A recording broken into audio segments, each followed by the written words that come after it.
नमस्कार, मी Bhagyashree Mohite. C news महाराष्ट्राच्या दुपारच्या बातम्यांमध्ये आपलं स्वागत आहे. सर्वप्रथम नजर टाकूया आजच्या ठळक घडामोडींवर. वर पाण्याचे बॉक्स, आत देशी दारू. राज्य उत्पादन शुल्क विभागाची झेडपी निवडणुकांच्या पार्श्वभूमीवर मोठी कारवाई. जिल्हा परिषद निवडणुकीच्या पार्श्वभूमीवर राज्य उत्पादन शुल्क विभागाने कोल्हापुरात मोठी धडक कारवाई करत तब्बल 62.5 लाख रुपयांचा मुद्देमाल जप्त केला. या कारवाईत गोव्यात तयार होणारी आणि महाराष्ट्राचे लेबल लावून बेकायदेशीर विक्रीसाठी नेली जाणारी सुमारे 40 लाख रुपयांची देशी दारू पकडण्यात आली. ही दारू नागपूर जिल्ह्यात विक्रीसाठी नेली जात असल्याची माहिती प्राथमिक तपासात उघड झाली.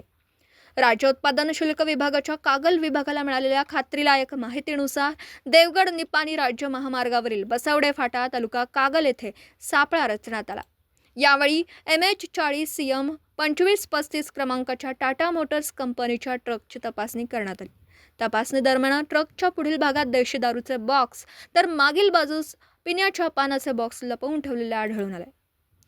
तपासणीमध्ये रॉकेट देशी दारू संघ या ब्रँडचे एकूण 1000 बॉक्स आढळले. प्रत्येक बॉक्समध्ये 90 मिली क्षमतेच्या 100 बाटल्या असल्याने एकूण 9 लाख देशी दारूच्या बाटल्या जप्त करण्यात आल्या. बाटल्यांवर प्रकार डिस्टिलरी प्रायव्हेट लिमिटेड राहता जिल्हा अहमदनगर असा उल्लेख असला तरी प्राथमिक चौकशीत ही दारू गोव्यात तयार करण्यात आल्याचं स्पष्ट झालं.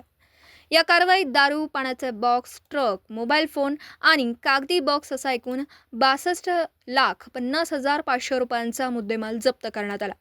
यामध्ये ट्रकची किंमत सुमारे 20 लाख रुपये.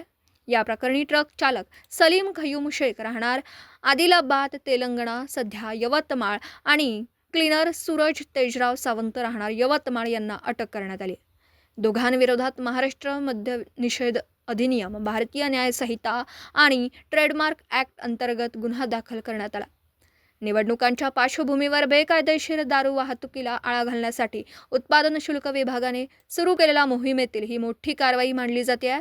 अवैध मद्य निर्मिती, साठवणूक किंवा विक्रीबाबत माहिती असल्यास नागरिकांनी टोल फ्री क्रमांक 1800 23 33 333 किंवा व्हॉट्सॲप क्रमांक 8657 91 90 01 या नंबरवर संपर्क साधावा असं आवाहन विभागाकडून करण्यात आलं.